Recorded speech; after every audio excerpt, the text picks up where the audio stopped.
Hey, if I love you, I love you. Hey, Kakon. Hey, the nation need this one. Still must go get it. What always talking about you going off beefing about carnal matters. So quick to catch your brother off of that old school master. No coming over righteous with it when it's the spirit that matters. Keeping the laws and faith in Christ and the Messiah, our master. Always talking about you going off beefing about carnal matters. So quick to catch your brother off under that old school master. No coming over righteous with it when it's the spirit that matters. Keeping the laws and faith in Christ and the Messiah, our master. I ain't going back and forth, can't debate about a name. Can't do it for the fame, gotta do it for the works. Gotta put the most out first. All my ox righteous living, some came from the kitchen, some came from busting jugs, some came from the hood. Renewed our mind and now we good. Keeping the faith, keeping the laws, following Christ, that's the way. I gotta be strong for the weak and all my bros stuck in the street. The Messiah is coming, and no you can't run. Nah, repent now, do the work, the kingdom coming. I pray that you proud of me. I got all the hate about me. Got all the wickedness out of me. I'm keeping that spirit inside of me. Debating, backbiting. You gotta stop all the lying. Nobody's perfect to try it. We got the heart of a lion. Always talking about you going off beefing about carnal matters. So quick to catch your brother off of that old school master. No coming over righteous with it when it's the spirit that matters. Keeping the laws and faith in Christ and the Messiah, our master. Always talking about you going off beefing about carnal matters. So quick to catch your brother off under that old school master. No coming over righteous with it when it's the spirit that matters. Keeping the laws and faith in Christ and the Messiah, our master. All praise to the Most High. From the trenches to the land of the gold. What we speaking prophesied of old. Life like Job, feeling like no. Get the blood off my head, got the word on my shoulder. Gotta get right, cause my children get older. Trying to be a light with the word. Had to sit back, get my house right. Might have a mold in it, but don't take out my eyes. The difference between rebuke and respect. 10 and 28, call your brother with. First by 7 days, at least you keeping it. Got you losing tempers on the net. Some of you look effeminate. Bullying Esau, I ain't into that. Patience of the saints, I check your spirit. Yeshua, Yeshua, Yahweh. Don't matter as long as your spirit right. And fast the I'm trying to live it right. That's the way my sins, so they see the light. Yeshua, Yeshua, Yahweh. Don't matter as long as the spirit right. And fast the I'm trying to live it right. Catch the way my sins, so they see the light. Always talking about you going off beefing about carnal matters. So quick to catch your brother all of that old school master. No coming over righteous with it when it's the spirit that matters. Keeping the laws and faith in Christ and the Messiah, our master. Always talking about you going off beefing about carnal matters. So quick to catch your brother under that old school master. No coming over righteous with it when it's the spirit that matters. Keeping the laws and faith in Christ and the Messiah, our master. Let's go.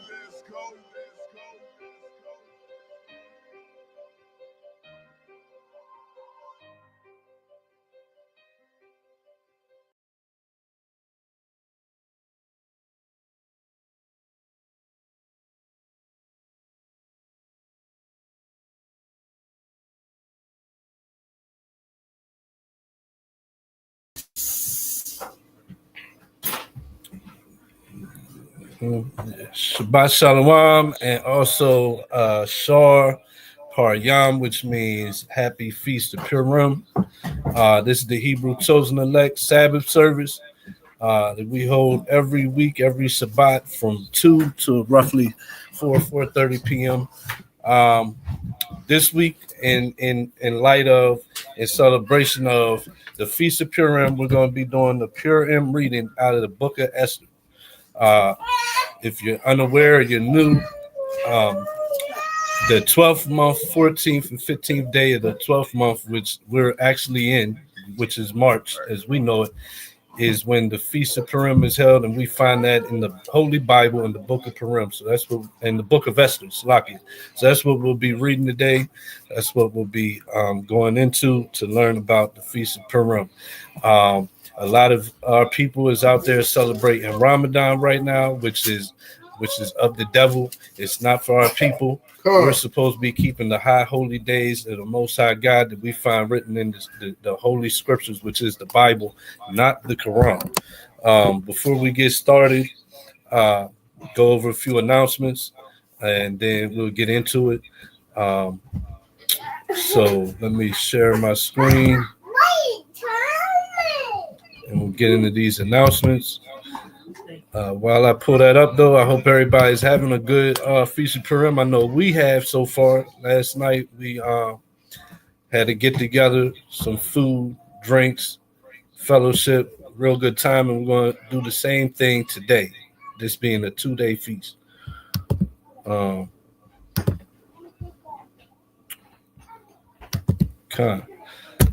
So the first announcement, we are going to go ahead and go into the book of Jonah, chapter 2 and 8. It's about to be on the screen. 2 and 8. And Jonah 2 and 8, it reads, "They that observe lying vanities shall forsake their own mercy." So the mercy that the Most High has given us through the sacrifice of his only son, the forgiveness of our sins, the grace that comes from who the world knows as Jesus Christ. When we observe lying vanities such as Ramadan, Easter coming up, St. Patty's Day, we 4th of July, everything that's being recognized in majority by the majority of the world. All these fake holy days that they call holidays, they're really folly days. And when we observe these lying vanities, we forsake our own mercy. So you're forsaking the sacrifice of Christ when you continue to celebrate these folly days that the world's giving you and not celebrate God's holy days that we find written in the scriptures. And like I said before, currently the feast day that the people of God are celebrating is the Feast of Purim, which we find in the book of Esther. Moving on from that, upcoming new moons and high holy days, other than today's feast day Purim, the next new moon we'll be keeping is March the 30th is sundown. That's the first month of the new year. New moon, March the 30th, 2025. And you find that written in scripture in the book of Exodus that the month of Abib, right? Abib will be the first month of your years, the month that you keep Passover in, which is the next feast day coming up. Passover, we'll be keeping Passover April 13th, 2025. Then after that, the next high holy day will be First Fruits, June 7th, Feast of Trumpets, September 28th, Day of Atonement, and Feast of Tabernacles, all in the autumn fall time. Feast of Passover, like I said, is coming up April the 13th. If you're a part of our school camp or you follow us online and you like to come out and keep the feast day, the high holy day of Passover with us, it's April the 13th, and it will be keeping it in Dover, Delaware, 10 Concord Road. 10 Concord Road, Dover, Delaware. April the 13th. Start time will be 8 p.m. and we're asking please be there by 7 p.m. Also, we're asking for a donation of $100 per family or $50 per individual if you're not coming with a whole family. These donations help with securing the things that we need for the event, such as tables, chairs, bathrooms. We'll be having this outside under a big tent, so we'll be renting bathrooms. We'll be renting a male bathroom and a female bathroom. These things cost money. We've already secured the goat, so that's taken care of, but we still got to get tables and chairs rented and the bathrooms rented, and also, other like drinks and amenities. Cool. So whatever you can donate would be appreciated. At least donate that 100 per family and 50 per individual. If it's on your heart, you feel like you can donate more, donate more. It'll go towards the event. If you bring any wine, make sure you bring a kosher wine. Make sure it doesn't have any yeast in it or anything like that, so that we are keeping Feast of Unleavened Bread without leaven, because yeast is a form of leaven. So in advance, anything that you give to we say the water in advance, which means thank you in Hebrew. Um, but yeah, so if it's within your means to come out, please come out, keep the feast day with us, fellowship, be around brothers, sisters, and you know, scriptures say where two or three are gathered together in my name, there Christ will be found. Paraphrasing. Well, let's have 100, let's have 200.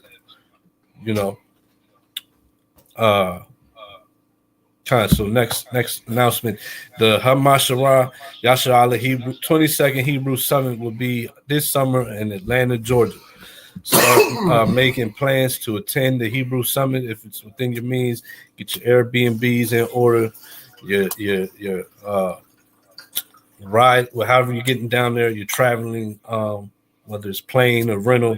Start putting the money to the side or locking in your Airbnbs or your motels, or whatever it is. Start doing it now, especially a lot of people. We got our tax check. You know, there's a lot of money that's available. Go ahead and knock this out. That way you don't got to worry about it in May or early June, because it's June 26th to 29th. And the flyer's finally up. It's on the screen. It'll be the meet and greet, the 26th at 7 p.m. Camp speaking 3 p.m. the next day on Friday. Saturday will be the summit itself, and Sunday the family barbecue. So if it's in your power to be there for all 4 days, come out for all 4 days. But if you can only come out for one day, come out for one day. It's guaranteed to be a good time. And like the scriptures say, come together, O nation not desired. This is a perfect avenue for you. Maybe you don't live in an area with any camps, or maybe you just haven't built up in the spirit yet where you're coming out and congregating. This is an opportunity for you to come to an event. It's in a popular major center, a major city, a tourist destination, and you know it's going to be a gathering of hundreds of Hebrew Israelites. So, like the scriptures say, come together, nation not desired. If you don't come out to fellowship with any camps or schools, come to this event. Come to this event. Have a good time. See Atlanta and be around like-minded individuals. Contact information. You can contact me on Facebook at We Are Israel, Gemaria Yashala. You can contact the brother Yakanan at Brandon Daniels, Yakanan Maccabee Yashala on Facebook. When you do the search, if these images, profiles come up, you got the right account, send that friend request, message, DM us, whatever. If you want our phone numbers, we can get that to you as well. Also, we have a Facebook group. If you're not a part of it, please join our Facebook group called The Rise of the Chosen. Also, on YouTube, we have our YouTube channels. Please like, share, and subscribe our YouTube channels, which are ACE Red Pill Reality, which is the YouTube we're live from today and every Shabbat, and we also have ACE Reloaded. Both pages have edification, old videos, camp videos, sit down teachings. You know, there's tons of edification you can get. Just hop on YouTube, click play, click like, click share, and make sure you subscribe to the channels. And thanks in advance for that, for any support you give to our YouTube channels and our Facebook group. With that being said, we'll move on to the class. The reading of the book of Esther. So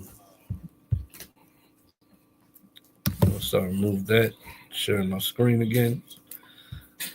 But we're going to also be in the Apocrypha, the editions of Esther, and I believe that's where we're going to start out the reading today. So get your, if you don't have a 1611, get your red Apocrypha book out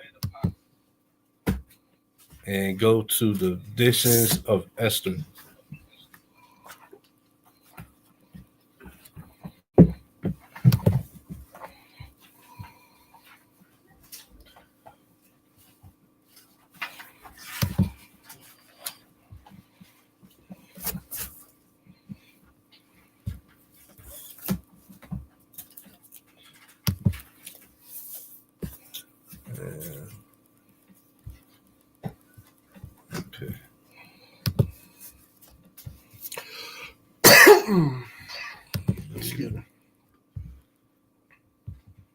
All right.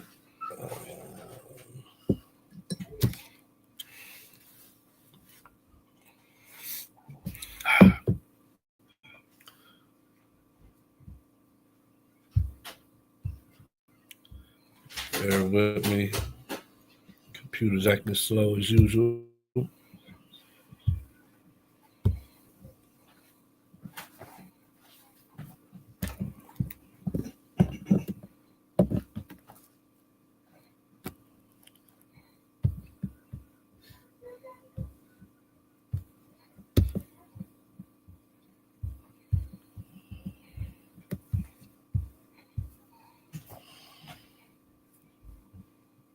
Thought I'd already loaded it up. There it comes. Chapter 11. This is of Esther, chapter 11, verse 1 to 12. The book of Esther, chapter 11, 1 to 12. In the 4th year of the reign of Ptolemaeus and Cleopatra, Disitheus, who said he was a priest and Levite, and Ptolemaeus, his son, brought this epistle of Purim, which they said was the same, and Lysimachus, the son of Ptolemaeus, that was in Jerusalem, had interpreted it. In the 2nd year of the reign of Xerxes the Great, in the 1st day of the month Nisan, Mordecai, the son of Jairus, the son of Shimei, the son of Sisei, of the tribe of Benjamin, had a dream, who was a Jew and dwelt in the city of Susan, a great man, being a servitor in the king's court. He was also one of the captives which Nebuchadnezzar, the king of Babylon, carried from Jerusalem with Jeconias, king of Judea. And this was his dream. Behold, a noise of a tumult with thunder and earthquakes and uproar in the land. And behold, 2 great dragons came forth ready to fight. And their city was great. Their cry was great. Slaki. Their cry was great. And at their cry, all nations were prepared to battle, that they might fight against the righteous people. Might fight against the what? The righteous people. So I was listening on Clubhouse the other day, and a Christian came in. I believe it was the Edomite. It sounded like Edomite. But he said, and I've heard this question before, where does the Bible say that there's a righteous people? Like the Most High, he shows favor to the righteous. Where does it say that the Israelites are as a people righteous? Well, right here it says in the book that was taken out by the Protestants? Yeah. In the roughly 1800s. Yeah, they took this section out. So yeah, a lot of our people might not have heard it. A lot of these Christians might not have heard it. But yes, the children of Israel are called a righteous people. Even though the many times we fall into wickedness, that is the righteous people. So you know the Israelites is in the Bible as being God's servants. You know the Israelites as being his chosen, his elect, his prophets. What else? Am I missing one? I'm sure I am. His devout, his beloved, and also his righteous. Yes, there is a righteous nation. Out of all the many nations, there is one that the Most High calls righteous, because that's what we was made for. Go ahead. And lo, a day of darkness and obscurity, tribulation and anguish, affliction and great uproar upon earth. And the whole righteous nation was troubled, fearing their own evils, and were ready to perish. Then they cried unto Yahweh, and upon their cry, as it were from a little fountain, was made a great flood, even much water. The light and the sun rose up, and the lowly were exalted and devoured the glorious. Now, when Mordecai had seen this dream, and what Yahweh had determined to do, was awake, he bare this dream in mind, and until night, by all means, was desirous to know it. And Mordecai took his rest in the court with Gabbatha and Thara, and 2 eunuchs of the king and keepers of the palace. And he heard their devices and searched out their purposes and learned that they were about to lay hands on Xerxes the king. And so he certified the king of them. Then the king examined the 2 eunuchs, and after that they had confessed it, they were strangled. And the king made a record of these things, and Mordecai also wrote thereof. So the king commanded Mordecai to serve in the court, and for this he rewarded him. Howbeit Haman, the son of Amadeus, the Agagite, who was in great honor with the king, sought to molest Mordecai and his people because of the 2 eunuchs of the king. Right. And Mordecai being a son of Jacob, and Aman being the son of Esau. And Esau from the womb, from the birth, had this hatred for Jacob. And we see that through time from when they was getting the blessing, Jacob getting the blessing, and Esau determined that he wanted to kill Jacob. That trickled down all through the histories of time, even up to today. It's always been Esau and his hatred against Jacob. One of the ways you know who's Jacob today, you see this nation that just has a perpetual hatred for this nation. So that's your so-called white people that throughout the history of America and before that has always been trying to destroy so-called black people, which that's your Esau and your Jacob. From there, Esther, regular in the Old Testament, the regular book of Esther, chapter 2, verse 5 to 11. The book of Esther, chapter 2, verse 5 to 11. And we're not going to read like the whole book, Esther, the whole thing of editions of Esther. It'd take too much time. But if you haven't read it yourself, take the time to go read this whole history, this whole book on your own. Right now, today, we're keeping the feast, and we're going to go through, the more pertinent parts to make sure we get through this in a timely fashion. So that's why we're going to start at chapter 2, verse 5. The book of Esther, chapter 2, verse 5. Now in Shushan, the palace, there was a certain Jew whose name was Mordecai, the son of Jair, the son of Shimei, the son of Kish, a Benjamite, who had been carried away from Jerusalem with the captivity, which had been carried away with Jeconiah, king of Judah, whom Nebuchadnezzar, the king of Babylon, had carried away. And he brought up Hadassah, that is Esther, his uncle's daughter, for she had neither father nor mother. And the maid was fair and beautiful, whom Mordecai, when her father and mother were dead, took for his own daughter. So it came to pass, when the king's commandment and his decree was heard, and when many maidens were gathered together unto Shushan, the palace, to the custody of Haggai, that Esther was brought also unto the king's house to the custody of Haggai, keeper of the women. And the maiden pleased him, and she obtained kindness of him, and he speedily gave her things for purification, which such things as belonged to her, and 7 maidens which were meet to be given her out of all the king's house. And he preferred her and her maids unto the best place of the house of the women. Esther had not showed her people nor her kindred, for Mordecai had charged her that she should not show it. And why would Mordecai charge her that? Mordecai was in the king's court, and he knew Haman had hatred for the Jews. So he knew if she gave up her nation, that her kindred, that Haman would have a hatred, and it could go left.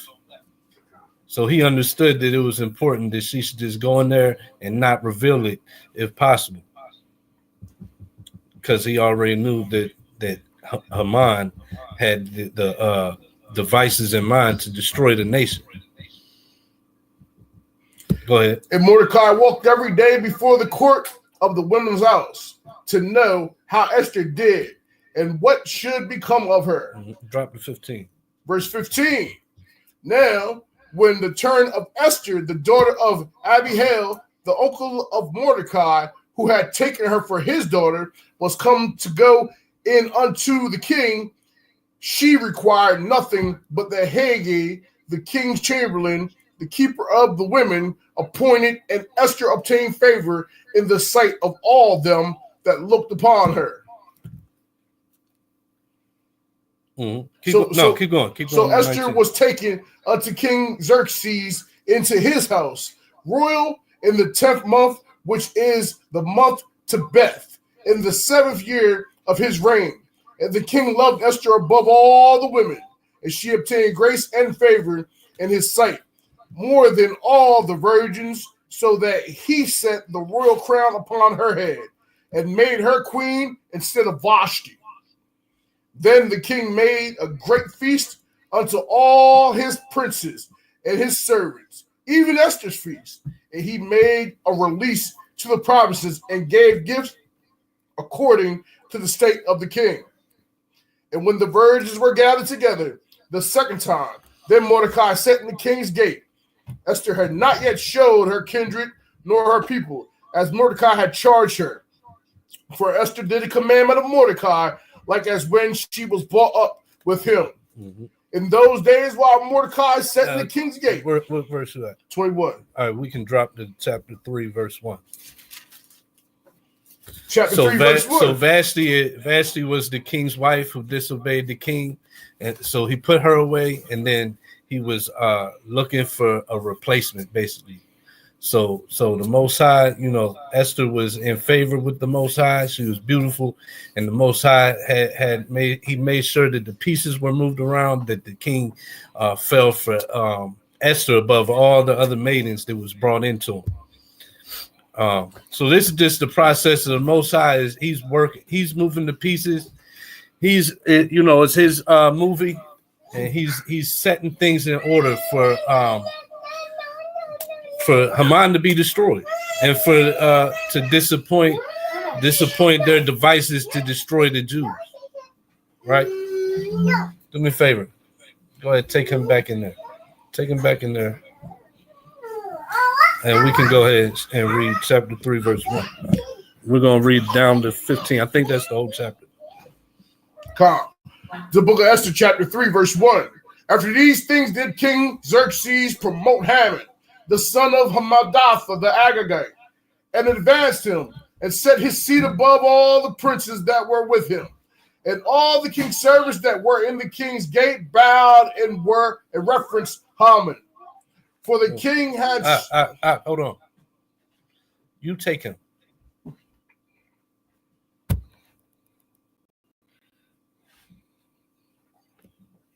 Go ahead.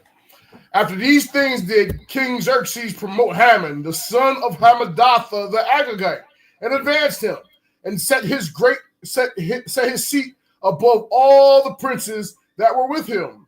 And all the king's servants that were in the king's gate bowed and reverenced Haman. For the king had so commanded concerning him. But Mordecai bowed not, nor did him reverence. Then the king's servants, which were in the king's gate, said unto Mordecai, what transgressest thou the king's commandment? Now it came to pass, when they spake daily unto him, and he hearkened not unto them, that they told Haman, to see whether Mordecai's matters would stand, for he had told them that he was a Jew. And when Haman saw that Mordecai bowed not, nor did him reverence, then was Haman full of wrath. And he brought scorn to lay hands on Mordecai alone, for they had showed him the people of Mordecai. Wherefore Haman sought to destroy all the Jews that were throughout the whole kingdom of Xerxes, even the people of Mordecai. In the first month, that is the month Nisan, in the 12th year of the king Xerxes, they cast pure, that is the lot before Haman, from day to day, and from month to month, to the 12th month, that is the month Adar. And Haman said unto King Xerxes, there is a certain people scattered abroad and dispersed among the people in all the provinces of thy kingdom. And their laws are diverse from all people, neither keep they the king's laws. Therefore, it is not for the king's profit to suffer them.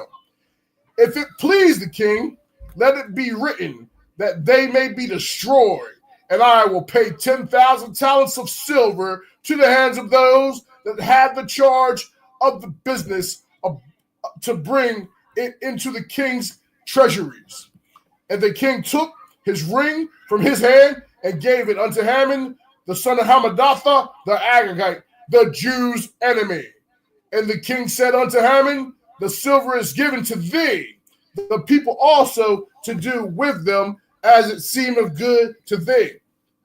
Then were the king's scribes called on the 13th day of the first month, and they were written according to all that Haman had commanded unto the king's lieutenants and to the government that were over every provinces, and the rulers of every people of every provinces according to the writing thereof, and to every people after their language. In the name of the king Xerxes was it written and sealed with the king's ring.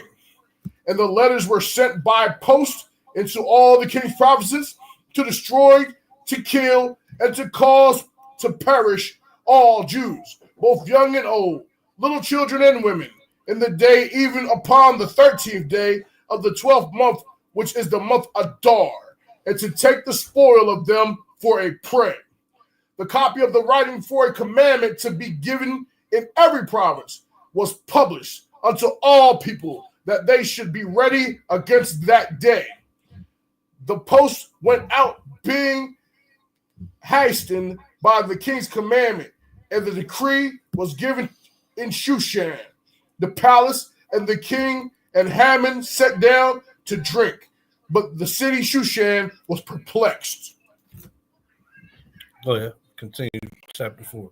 The book of Esther, chapter 4, verse 1.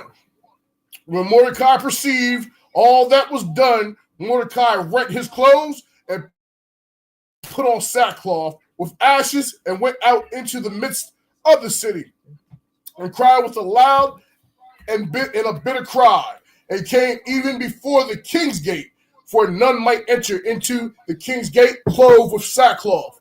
And in every province whithersoever the king's commandment and his decree came, there was great mourning among the Jews, and fasting and weeping and wailing, and many lay in sackcloth and ashes. So Esther's maids and her chamberlains came and told it her. Then was the queen exceedingly grieved, and she sent raiment to clothe Mordecai, and to take away his sackcloth from him, but he received it not. Then called Esther for Hathach, one of the king's chamberlains, whom he had appointed to attend upon her, and gave him a commandment to Mordecai to know what it is and why it was. So Hathach went forth to Mordecai unto the street of the city, which was before the king's gate. And Mordecai told him of that had happened unto him, and of the sum of the money that Haman had promised to pay to the king's treasuries for the Jews to destroy them. Also, he gave him the copy of the writing of a decree that was given at Shushan to destroy them, to show it unto Esther, and to declare it unto her, and to charge her that she should go in unto the king to make supplication unto him, and to make requests before him for her people. Okay. From there, jump to chapter 5, verse 1. The book of Esther, chapter 5, verse 1. Now it came to pass on the third day that Esther put on her royal apparel and stood in the inner court of the king's house, over against the king's house, and the king sat upon his royal throne in the royal house, over against the gate of the people. And it was so, when the king saw Esther, the queen, standing in the court, that she obtained favor in his sight. And the king held out to Esther the golden scepter that was in his hand. So Esther drew near and touched the top of the scepter. Then said the king unto her, What wilt thou, Queen Esther? And what is the request? It shall be given, even given thee to the half of the kingdom. And Esther answered it, If it seem good unto thee, king, let the king and Haman come this day unto the banquet that I have prepared for him. Then the king said, Cause Haman to make haste, that he may do as Esther has said. So the king and Haman came to the banquet that Esther had prepared. And the king said unto Esther at the banquet of wine, What is thy petition? And it shall be granted thee. And what is thy request? Even to the half of the kingdom it shall be performed. Then answered Esther and said, My petition and my request is, if I have found favor in the sight of the king, and if it please the king to grant the petition and to perform my request, let the king and Haman come to the banquet that I shall prepare for them, and I will do tomorrow as the king has said. Verse 8. Oh, snap. All right. Verse 9. Then went Haman forth that day joyful and with a glad heart.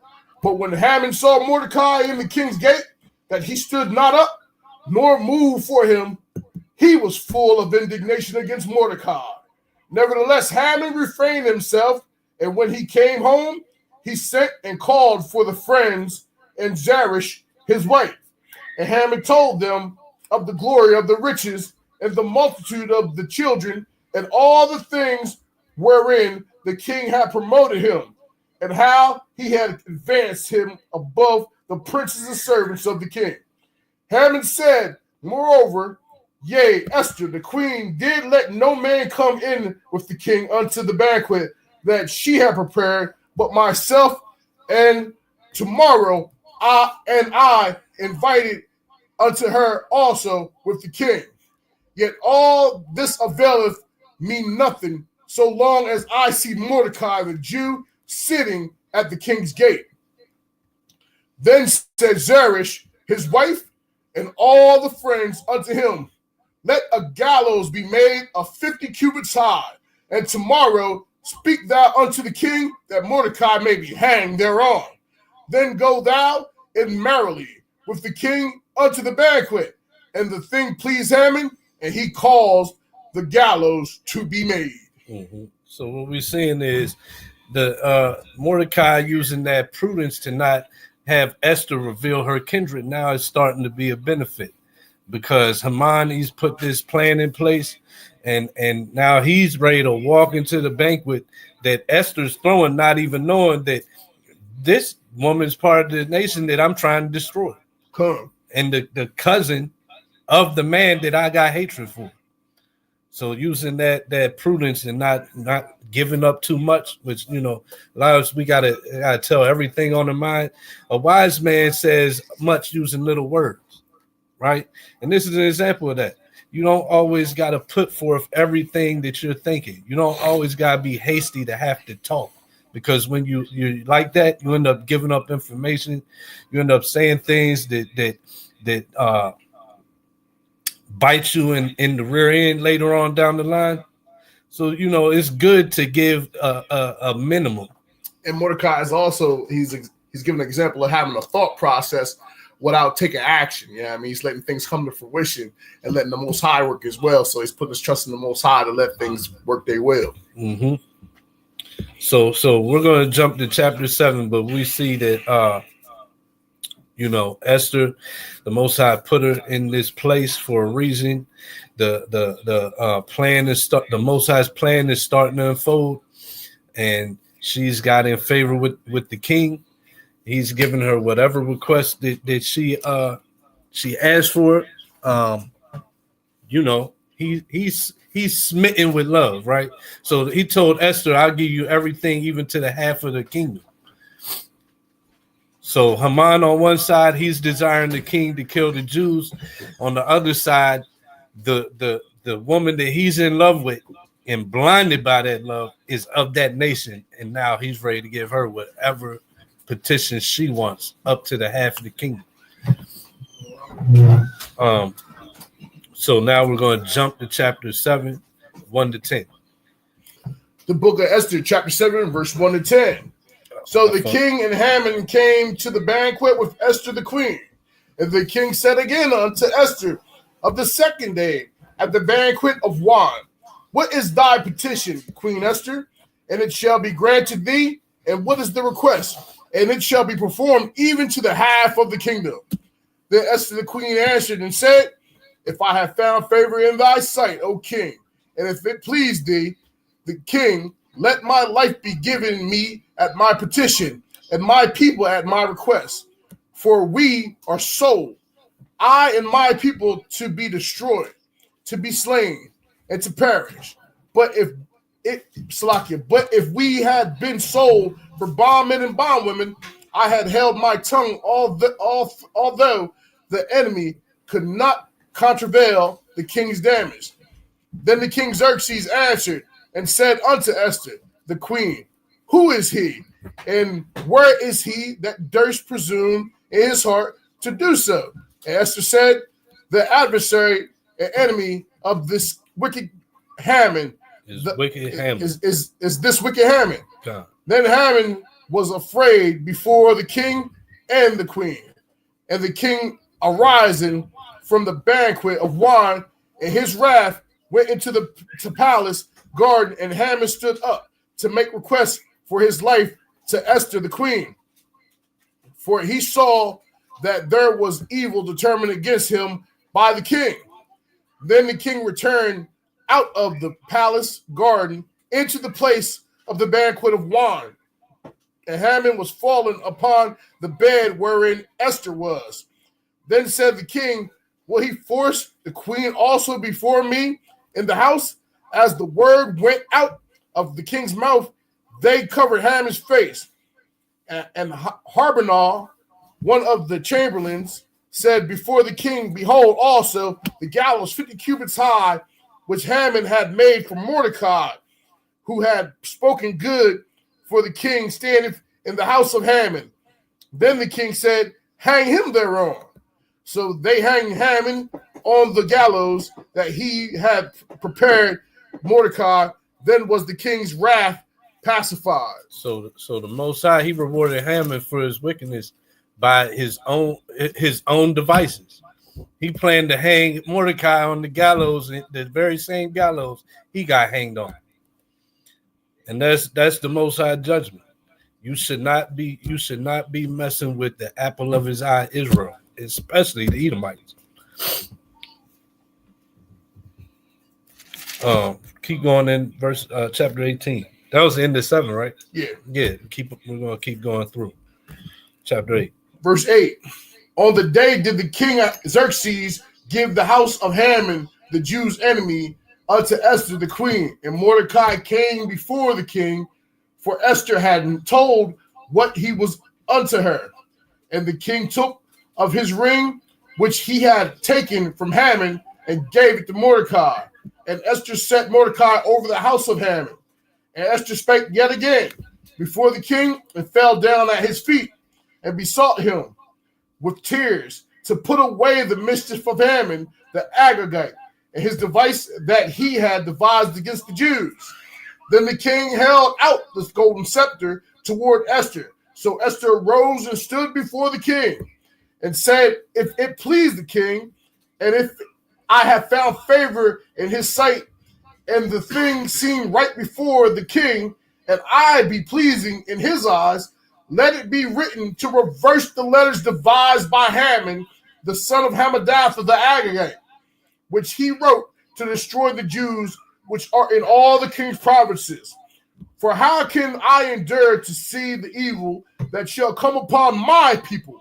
Or how can I endure to see the destruction of my kindred? Then the king Xerxes said unto Esther, the queen, and to Mordecai, the Jew, behold, I have given Esther the house of Haman, and him they have hanged upon the gallows, because he laid his hand upon the Jews. Write ye also for the Jews as it liketh you, in the king's name, and sealeth it with the king's ring. For the writing which is written in the king's name and sealed with the king's ring, may no man reverse. Then were the king's scribes called at that time in the 3rd month, that is the month Sivan, on the 23rd day thereof, and it was written according to all that Mordecai commanded unto the Jews, and to the lieutenants and the deputies, and the rulers of the provinces which are from India unto Ethiopia, and 127 provinces unto every province according to the writing thereof, and unto every people after their language, and to the Jews according to their writing, according to their language. And he wrote in the king Xerxes' name, and sealed it with the king's ring, and sent letters by post on horseback, and riders on mules, camels, and young dromedaries, wherein the king granted the Jews which were in every city to stand for their life, to destroy, to slay, and to cause to perish all the power of the people and provinces that would assault them, both little ones and women, and to take the spoil of them for prey. Upon one day in all the provinces of the king Xerxes, namely upon the 13th day of the 12th month, which is the month Adar, the king of the writing for a commandment to be given in every province was published unto all people, and that the Jews should be ready against that day to avenge themselves on their enemies. So the post that rode upon mules and camels went out, being hasted and pressed on by the king's commandment, and the decree was given at Shushan the palace. And Mordecai went out from the presence of the king in royal apparel of blue and white, and with a great crown of gold, and with a garment of fine linen and purple. And the city of Shushan rejoiced and was glad. The Jews had light and gladness and joy and honor. And in every province and in every city whatsoever the king's commandment and the decree came, the Jews had joy and gladness and feast and good day. And many of the people of the land became Jews, for the fear of the Jews fell upon them. What did it say? Wait, we gotta stop. What did that say? And many of the people of the land became Jews, for the fear of the Jews fell upon them. Oh, see? Anybody can become a Jew. Hold up. Anybody. Look, it says right there, Book of Esther. Let's get into that. Let's get into that real quick. So what does it mean? The people of the land became Jews. Well, I mean, it already says it right there. When you keep reading, it says, for fear of the Jews fell upon them all. So obviously, this is because of they're afraid, not because they actually see these people. Oh, man, I want to be like them. I'm a Jew. He's a Jew. It's not genuine. She's a Jew. For one. We're all Jews. Hey. For one, it's not genuine. For two, is the writing even really saying that? Nope. So how? No, it's not, and that's what we're going to get into. One simple way to prove that this isn't saying what they say is saying is by going into what it was translated from, which is the Hebrew. And up on the screen, you're going to see where it said the Jews being the actual Jews. You have the word Yahweh. Or this one is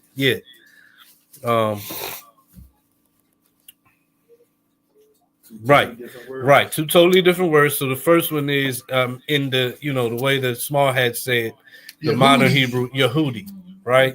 That's somebody that's an actual bloodline Jew, Yehudi, or as we would sound it out, Hawadadya, right? The word for where they became Jews is Yahad.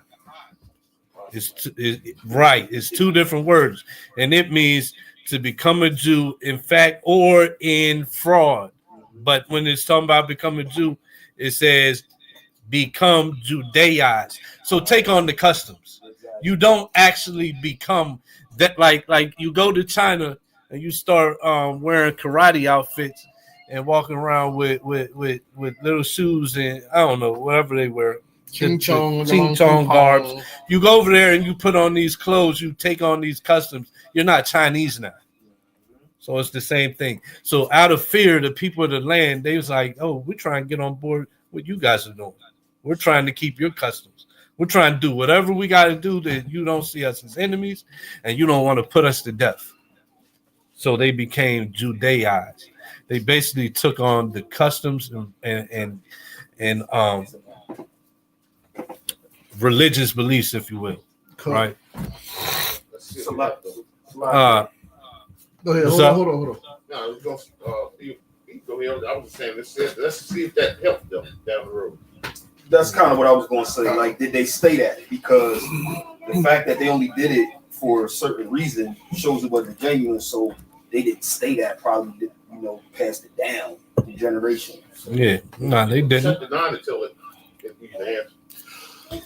Well, hold that real quick. I want to go somewhere. I want to go to a couple places just to show that this is not only subjugated to this one point in history.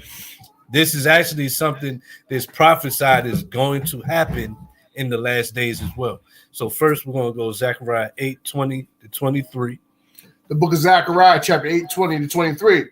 Thus saith Yahweh of hosts, it shall come to pass that there shall come people and the inhabitants of many cities, and the inhabitants of one city shall go to another, saying, let us go speedily to pray before Yahweh, and so seek Yahweh of hosts. I will go also. Yea, many people, strong nations, shall come to seek Yahweh of hosts in Jerusalem, and to pray before Yahweh.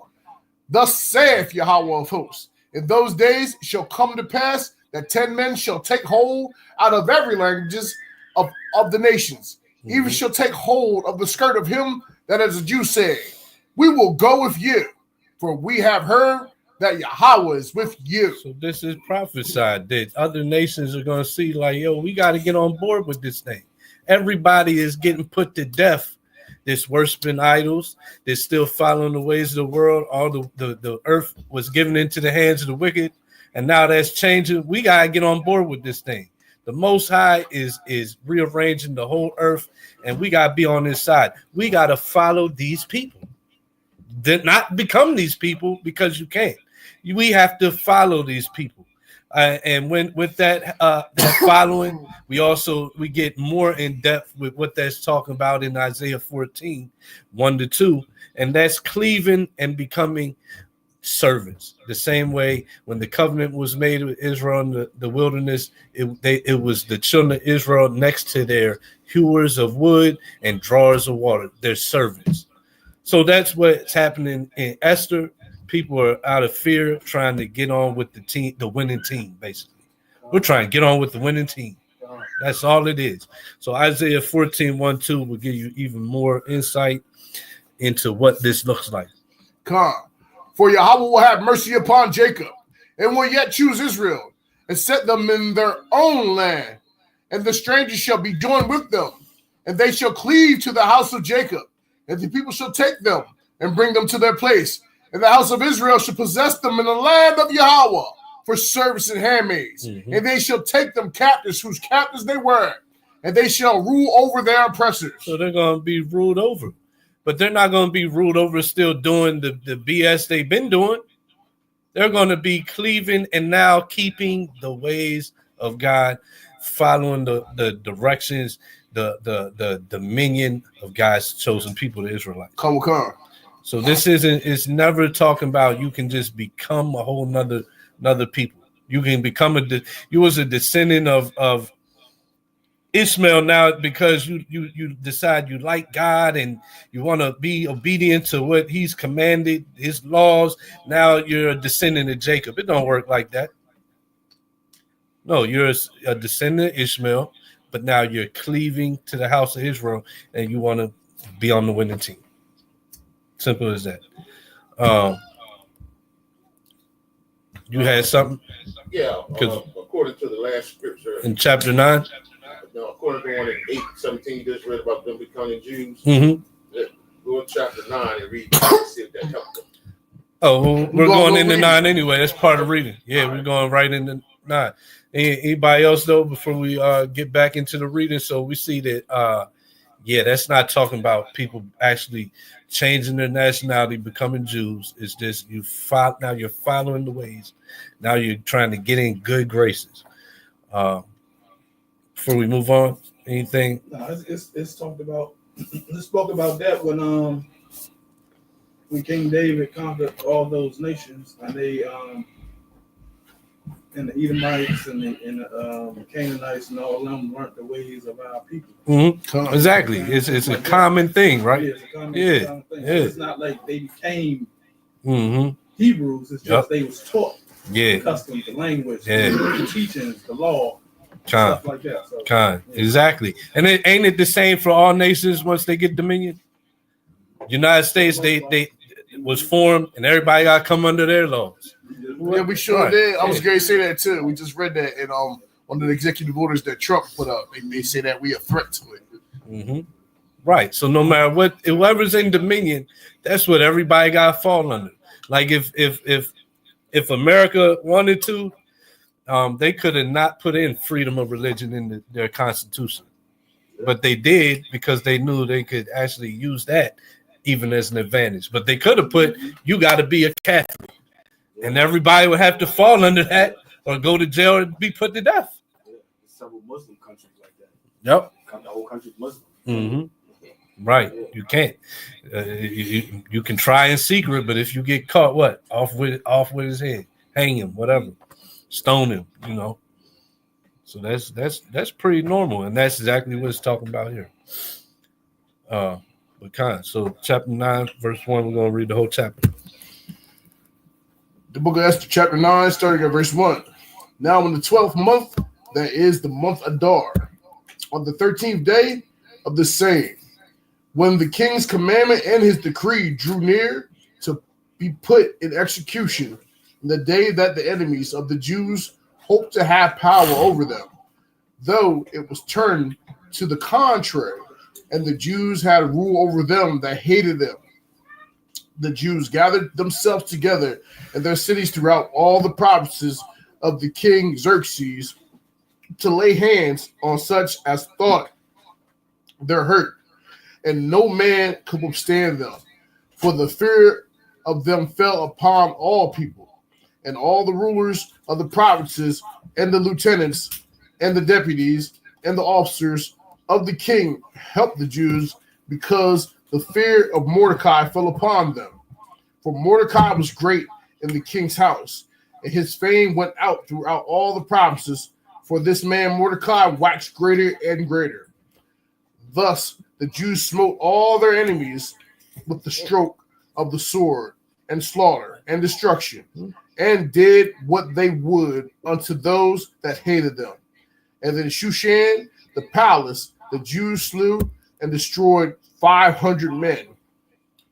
And Parshadatha, and Dalphon, and Aspartha, and Paratha, and Adalia, and Aridatha, and Parmashta, and Arasay, and Ariday, and Vehazatha, the 10 sons of Ammon, the son of Hamadatha, the enemy of the Jews, slew they, but on the spoil laid they not their hand.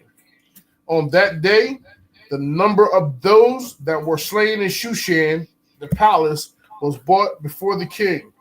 And the king said unto Esther, the queen, the Jews have slain and destroyed 500 men in Shushan, the palace, and the 10 sons of Haman. What have they done in the rest of the king's provinces? Now, what is the petition?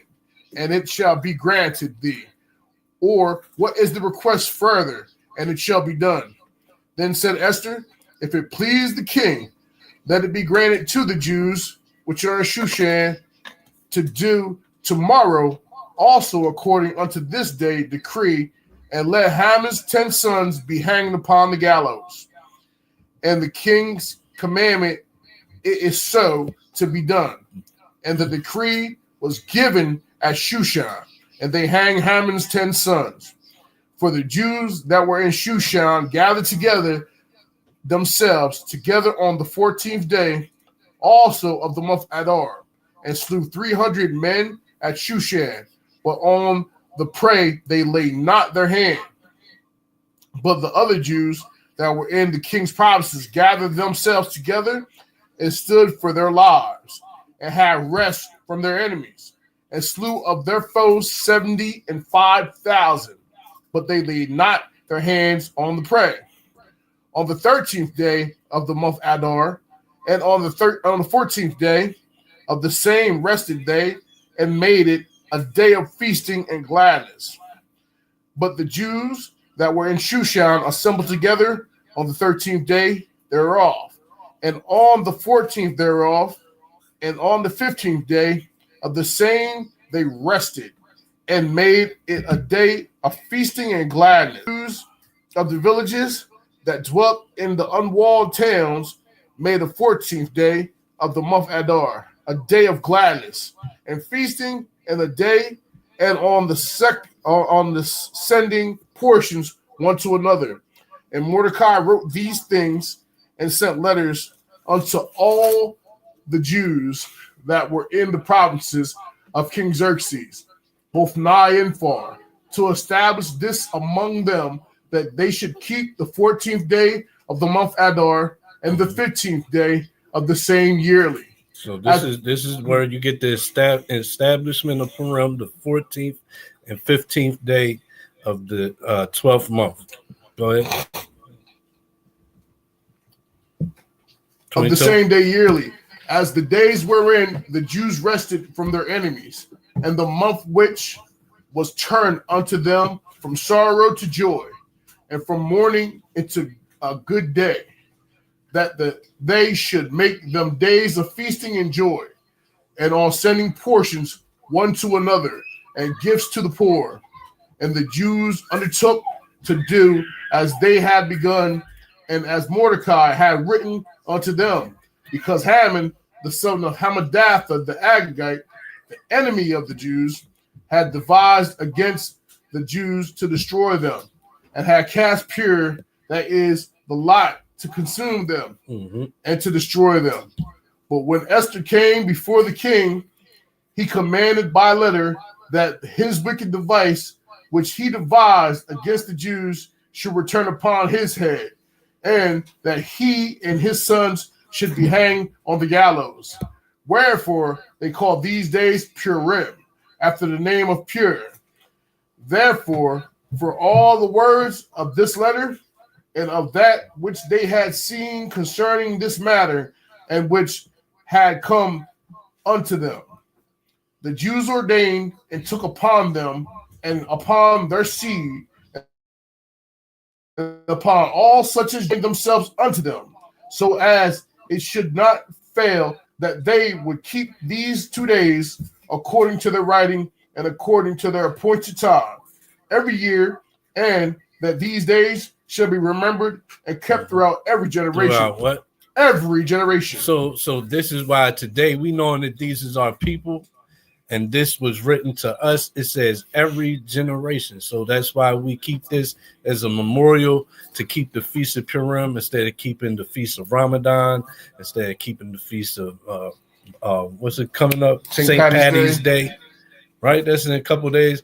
Yeah, we don't keep those days. What do they even mean? See, the feast days of the Most High, they have a backstory. They actually represent something. This feast is in remembrance to memorial of the Most High turning the wicked devices of Esau to destroy us into good and destroying him. That's what this feast day represents. That's what we memorialize when we keep it. What does Easter represent? Bunnies and eggs, but bunnies don't even lay eggs, and it's crazy. Or St. Patty's Day, shamrocks and clovers. Getting drunk, it'll get you drunk. Yeah, wearing green. Throw some green on, go get drunk. Nothing. It's a lie. It's a vanity. like the scripture we started out with the announcements. Sadly, it's a lying vanity. Sadly, that the leprechaun story, that's whitewashed, because what they did during St. Patty's Day, they slaughtered the indigenous Twee people that was originally in Ireland, and they were these black pygmy people, and they killed all of them. They had migrated from, I believe, Nigeria to Ireland, and those which they were called leprechauns, and then they even whitewashed the leprechauns. So they're celebrating. So, and how many black people gonna throw on green in 2 days? A lot of them gonna throw on some green, and now you're celebrating the murder of possibly your descendants, because if a lot of us, we know now that the original Irish and English, the Anglo-Saxons were really black, and then got conquered by white people, just like here in America, just like everywhere else they colonized. So you could be celebrating the death of your descendants. You might be a descendant of the Negroes that was in Ireland. I got a question. Mm-hmm. So this Haman, the Agagite, is he a descendant of the king Agag from? Yeah, he's an Amalekite. Yeah. So that's his descendant. Yeah. Mm-hmm. Yeah, so they just been a problem for us. Yeah, and to lay me back off of that, to prove that the Edomites and the Macedonians, the same people in the editions of Esther, it refers to him as a Macedonian. Yep. Who? Haman is a Macedonian. Oh, talking about Haman. Yeah, which is an Agagite. Yeah. So yeah. then Alexander comes along later, a Macedonian, who's most likely an Amalekite, Agagite. I think brother. I want to remember back what you're saying. So not only is Haman, because he's a direct descendant of Agag, but Mordecai is a direct descendant of Saul. Oh, wow. So when you go back, wow, Esther 2 and 5. Yeah, he's Benjamin. Yeah. So Saul's a Benjamin. Who is his father? Kish. Mm-hmm. Yeah. Kish, if you go back to 2 Samuel 5 and 7, I can't quote it. Read that for me. Pull that up. 2 Samuel. He just dropped the jewel. We making good time, so we can definitely pull that up. 2 Samuel 5 and 7. Yeah, it's a redemption story. I got it. Yeah, pull it Go up. ahead, read it. You got it. The book of Samuel, chapter 5, verse What 7. Samuel? 2 Samuel. 5 and 7. Nevertheless, David took the stronghold of Zion. Oh, no, my bad. That's not it. Let me get it. That's not it. It's It becomes king. That's Zion being Judah, Levi, and Benjamin. Where's that at? Kish is something 3. Something 3. Are you 2 Samuel 3. Something 3. I can't see it clear. how you spell that? Kish? 1 Samuel 9 and 3. First Yeah, I Samuel was about 9 to 3. say, I 9. just searched 9 and 3. Mm-hmm. Go ahead, bring that up. It's 1 Samuel 9 3. Then get the one in Esther, I think it's 2 and 5. No, we read that. Yeah, but that's to show you who Kish is. Yeah, we read that. Kish he was the son of Kish. We read that. Yeah. Yeah, he was Kish was the son of Shammai. We just read it. Mm-hmm. Okay. Anybody got it? I got it. Go ahead, bring it We up. actually started 1. Yeah. It's 1 Now, Samuel there 9. was a man of Benjamin whose name was Kish, the son of Abiel, the son of Zoar, the son of Bacharath, the son of Aphiah, the son of a Benjamite, a mighty man of power. And the asses of Kish, Shaul's father, Is who? Shaul's father, That's Kish. That's Saul's father. Kish is Saul's father. Showing you Mordecai is a direct descendant. Esther is royalty from the start. She was always royal. She's a descendant of Kish. That's an anointed family. Yeah, I like That's that. crazy. Con. Yeah, That's dope. I'm telling you, man, it's all connects. Everything connects. Yeah, that is awesome. That's why they touched that this morning. Yeah. Because Saul messed up and touched his spoil. Yeah, so it came back anyway. He cleaned that blood up. Mordecai cleaned the blood up for Saul. Yeah, that's crazy. After how many years was that? Esther from Saul and David was Hundreds. Yeah, 200 at least. Yeah. So that's the And people talk about, oh, well, why this ain't happened yet? Man, what it say? A day with the Most High It's is 1,000 years. yeah, to us. Go ahead. I ain't want to. Yeah, I like that. I like that. Yeah, I'm gonna have to go back. Yeah, Highlight I'm gonna have to that. highlight that. Yeah. Beautiful, man. Con. Thank you. Yeah, Thank all you. praise. That was First Samuel 9:1, right? First Down to 9-3. But down to one down to 3. You read the whole thing, right? Yeah, okay. Well, the point right there in 3. Yeah. Right there in 3 will be the minute. Yep. Right. All right, so we left off 27. at 27. Yeah, All right. the Jews ordained and took upon them and upon their seed and upon all the such as joined themselves unto them, so as it should not fail that they would keep these 2 days according to their writing and according to their appointed time every year, and that these days should be remembered and kept throughout every generation, every family, every province, every city, and that these days of Purim should not fail from among the Jews, nor the memorial of them perish from the seed. Then Esther, the queen, the daughter of Abihail, Mordecai, the Jew, wrote with all authority to confirm this second letter of Purim. And he sent the letters unto all the Jews to the 127 provinces of the kingdom of Xerxes, with words of peace and truth, to confirm these days of Purim and the times appointed, according as Mordecai the Jew and Esther the queen had adjoined them, and as they had decreed for themselves and for their seed the matters of the fastings and their cry. And the decree of Esther confirmed these matters of Purim, and it was written in the book. Keep going. Chapter 10. And King Xerxes laid a tribute upon the land and upon the isles of the sea, and all the acts of his power and of his might, and declaration of the greatness of Mordecai whereunto the king advanced him. Are they not written in the book of the Chronicles of the kings of Media and Persia? For Mordecai the Jew was next unto King Xerxes, and great among the Jews, and accepted a multitude of the brethren, seeking the wealth of his people and speaking peace, all his seed. So now go to additions. Additions of Esther 10, 4 to continuing 4 to 13. Then Mordecai said, Yahweh have done these things, for I remember a dream which I saw concerning these matters, and nothing thereof hath failed. And this was the dream that we started the reading off with. A little fountain became a river, and there was a light, and the sun, and much water. This river is Esther, whom the king married and made queen. And the 2 dragons are I and Ammon. And the nations were those that were assembled to destroy the name of the Jews. And my nation is this Israel, which cried to Yahweh and were saved, for Yahweh hath saved his people, and Yahweh have delivered us from all those evils, and Yahweh have wrought signs and great wonders, which have not been done among the Gentiles. Which what? Have not been done amongst the Gentiles. Right, so because the Most High is for Israel, to save Israel, to save the righteous nation, and nobody else. Go ahead. Therefore have he made 2 lots. See, because he made 2 lots. Nobody can share the lot of Israel. Israel has its own lot. So there's no becoming Israelite.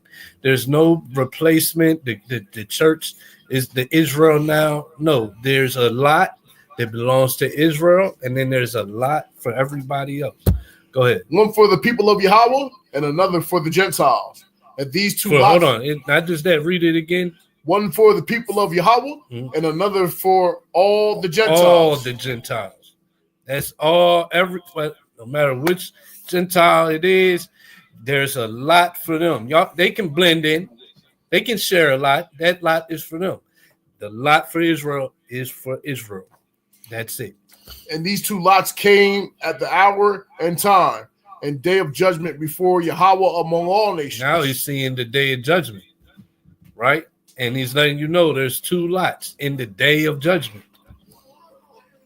Go ahead. So Yahweh remembered his people. And in the day of judgment, what we read in Revelations, what we read in all the New Testament, wherever you see the last days, the day of judgment, it's he remembers his people. So Revelation 7, after the 144, that multitude that come out of all nations, that's Israelites. Because in the day of judgment, he's going to remember his people. And there's two different lots. One lot is for Israel and one lot's for the Gentiles. What? And justified his inheritance. Therefore, those days shall be unto them in the month Adar, the 14th and 15th day of the same month, with an assembly and joy, and with gladness before Yahweh, according to the generations forever among this people. And this is forever, and this is celebration be kept forever, because it's going to be forever that the Most High always chooses Israel and delivers Israel. And that's what we celebrate when we celebrate Purim. We celebrate it happening in thousands of years ago in Persia, and we celebrating because it's going to happen again. So this is why we keep the Feast of Purim, and this is what it represents. If anybody wants to add anything before we close out. Yeah, I just want to say, Speak up, please. I just want to say that everybody had, seen the point where the people became Israel and they still got to death. Mm-hmm. That was the point that I was trying to make earlier. Right. You become all you want, you still gonna get the punishment. Even when they fled into the wilderness, they got killed. You know what I mean? So, yeah. All the what was it? The strangers, the sojourners, whatever you want to call it. The Egyptians, they got slaughtered in the wilderness. Mm-hmm. Yep. So we'll close out. It's the Feast of Purim. Hope your first day was good. Hope today you have a good feast. If you're out there celebrating the Feast of Purim, if you're not, you should start. Maybe today can be your first time celebrating it. The day is not over. We are about to get off of here and get back to some drinks and food and fellowship. Yeah, you want to add anything? Oh yeah, like if you want to come join us for Passover, hit us up, we'll be here and having our first Passover here in Dover, Delaware, and you can hit us up on Facebook and and alms. Yeah. Alms. Oh yeah, if you'd like to give any alms, you can send alms at Hebrew Chosen Elect at Cash App, # Hebrew Chosen Elect. If you're part of the camp, remember every 2 weeks, please send in your alms every 2 weeks. 25 we still asking? Yeah. And so if you're part of the camp, please make sure that we're supporting the camp. It goes towards our flyers, feast days. It don't go in our pockets. So let's remember to, if we're part of the camp, let's keep sending in our alms every other week. $25, it's not a lot. But with that, we'll close out. Happy Feast of Purim, Ashar Paryam, and Shabbat Shalom, and Kwam Yashala. Kwam Yashala!